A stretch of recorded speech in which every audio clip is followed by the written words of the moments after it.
সে কি তার গোসল করানো, কাফন দাফন, জানাজা এবং আত্মীয় স্বজনের কান্না, কথাবার্তা ইত্যাদি শুনতে অনুভব করতে পারে? মানুষ মারা যাওয়ার পর তাকে গোসল দেবার সময়, কাফন দাফন করানোর সময় তার আত্মীয় স্বজনের মুভমেন্ট, তাদের কান্নাকাটি, তাদের কথাবার্তা ইত্যাদি মৃত ব্যক্তি পুরোপুরি অনুভব করা, শুনতে পাওয়ার কথা কোনো হাদিসে এভাবে বর্ণিত হয়নি। তবে নবী করিম সাল্লাল্লাহু আলাইহি সাল্লাম থেকে প্রসঙ্গে দুটি হাদিসের কথা আমরা জানি। তার একটি বর্ণনা করেছেন আনাস রাদিয়াল্লাহু তাআলা আনহু, আর অপরটি বর্ণনা করেছেন আব্দুল্লাহ ইবনে আব্বাস রাদিয়াল্লাহু তাআলা আনহু।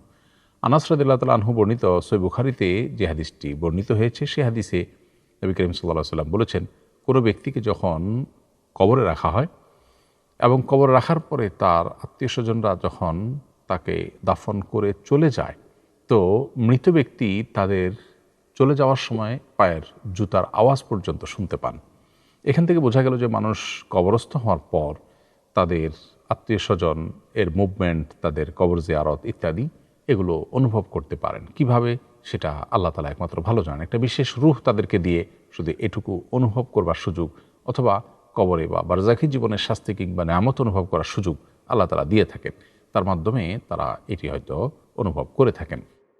আব্দুল্লাহ ইবনে আব্বাস রাদিয়াল্লাহু তাআলা আনহু বর্ণিত হাদিস থেকে আমরা জানি যে নবী করিম সাল্লাল্লাহু আলাইহি ওয়াসাল্লাম বলেছেন, কোনো ব্যক্তি যদি কোনো মৃত ব্যক্তির কবরে গিয়ে সালাম পেশ করে, কবর জিয়ারত করে, এবং লোকটি যদি মৃত ব্যক্তির দুনিয়াতে পরিচিত হয়ে থাকে, তাহলে মৃত ব্যক্তি সেটা অনুভব করেন যে কে তাকে সালাম দিয়েছেন, এবং আল্লাহ তাআলা তাকে রাদ্দাল্লাহু রূহাহু, আল্লাহ এক প্রকার রূহ তার মধ্যে ফেরত দেন, যার ফলে সে সালামের জবাব বা জিয়ারতকারী ব্যক্তি যখন সালাম পেশ করে তার উত্তর বা রিপ্লাই তিনি দিতে পারেন।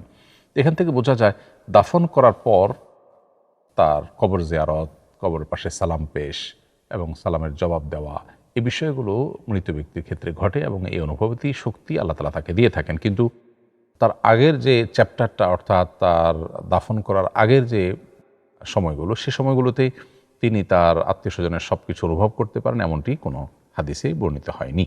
বিভিন্ন সিনেমায়, বিশেষভাবে ভারতের সিনেমায় দেখা যায় মুসলিম অভিনেতারা গল্পের প্রয়োজনে এবং অভিনয়ের স্বার্থে পূজা করে, মূর্তির সামনে প্রার্থনা করে। এদের ঈমানের অবস্থা কি? তাদেরকে মুসলিম বলা যাবে কিনা? খুবই দরকারি একটি প্রশ্ন, প্রিয় দর্শক। যে সকল কথা এবং কাজ স্পষ্ট কুফর, এগুলো ইচ্ছাকৃতভাবে যদি কেউ মুখে উচ্চারণ করেন অথবা কাজে সম্পাদন করেন, কেউ তাকে বাধ্য করেননি, এরকম পরিস্থিতিতে যদি সেগুলো করেন, তাহলে তিনি কাফির হয়ে যাবেন, এবং তার অন্তরে ঈমান থাকলেও তিনি কাফির হয়ে যাবেন, কারণ বিষয়গুলো স্পষ্ট কুফরি।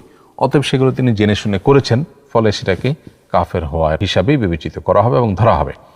পূজা করা, মূর্তির নিকট প্রার্থনা করা সন্দেহাতীতভাবে কুফর, এবং অন্তরে আল্লাহ তাআলার প্রতি ঈমান রেখেও যদি কেউ এরকম অভিনয়ের প্রয়োজনে পূজা করে, মূর্তির সামনে প্রার্থনা করে হাঁটু গেড়ে, তাহলে সে কাফির হয়ে যাবে, এতে কোনো সন্দেহ নেই। কারণ তার এই কাজ করতে থাকে কেউ শরিয়াত দৃষ্টিকোণ থেকে যেটাকে বাধ্য করা বলে, সেরকম পর্যায়ের কেউ বাধ্য করেনি তাকে। ফলে তিনি এই কাজটি যদি জেনে শুনে করেন, তাহলে সেক্ষেত্রে তিনি ইসলাম থেকে খারিজ হয়ে যাবেন। তার উচিত হবে তওবা করা, ইস্তেগফার করা এবং ফিরে আসা। আজকাল ঈমান বড় ঠুনকো বিষয়ে পরিণত হয়েছে আমাদের কাছে, ফলে আমরা ঈমান থাকলো কি গেল সেটাকে অতটা গুরুত্বের সাথে দেখি না। খুবই দুর্ভাগ্যজনক একটি ব্যাপার। আমাদের ক্যান্টিনের বাবুর্চি অমুসলিম, তার হাতের রান্না খাওয়া কি বৈধ হবে? অমুসলিমের রান্না খাওয়া বৈধ। রান্না কে করেছে, মুসলিম না অমুসলিম, সেটা বিবেচ্য নয়। মূলত রান্নাটা হালাল কি হারাম, সেটা মূলত মূল বিবেচ্য। অতএব কোনো মুসলিম বা কোনো ইমামও যদি হারাম কিছু রান্না করেন, তো সেটা হালাল হয়ে যায় না। আবার কোনো অমুসলিম যদি সম্পূর্ণ সঠিকভাবে পাক পবিত্রতার সাথে হালাল জিনিস রান্না করেন, তো সেটা হারাম হয়ে যাবে না। অল্প বয়সে কারো চুল সাদা হয়ে গেলে চুলের রং কিংবা কোনো মেডিসিন ব্যবহার করে কালো করা যাবে কিনা? খুবই প্রয়োজনীয় একটি প্রশ্ন। সাধারণত নবী করিম সাল্লাল্লাহু আলাইহি ওয়াসাল্লাম সাদা চুল কালো করতে, খিজাব ব্যবহার করতে, কালো খিজাব ব্যবহার করতে তিনি নিষেধ করেছেন। এতে এক ধরনের প্রতারণা থাকে, বয়স লুকাবার একটা প্রচেষ্টা থাকে। এটি কোনো সততার বা সৎ মানুষের পরিচায়ক নয়। এই জন্য নবী করিম সাল্লাল্লাহু আলাইহি ওয়াসাল্লাম এটি করতে নিষেধ করেছেন। তবে সাদা চুল থাকলে সেটাকে মেহেদি কালারে পরিবর্তন করতে বলেছেন, কালার দিতে বলেছেন, মেহেদি বা অন্য কালার করতে বলেছেন, এবং কালো কালারটাকে তিনি পরিহার করতে বলেছেন, কারণ কালো কালার দিয়ে মূলত বয়স লুকাবার চেষ্টা করা হয়, সেটা যেন না হয়। এখন কোনো ইয়াং মানুষ বা বয়স অনেক কম, তার এই বয়সে চুল পাকার কথা নয়, অথচ তার চুল পেকে গেল, এটা যদি হয় তাহলে সেক্ষেত্রে এটা এক ধরনের ত্রুটি তার শরীরে, এটা ত্রুটির কারণেই হয়েছে। তো ত্রুটির কারণে যদি এরকম হয়ে থাকে, তাহলে সেটাকে কালো করার চেষ্টা করাটার রীতিমতো তার ট্রিটমেন্ট বা চিকিৎসার অংশ হিসেবে বিবেচিত হবে।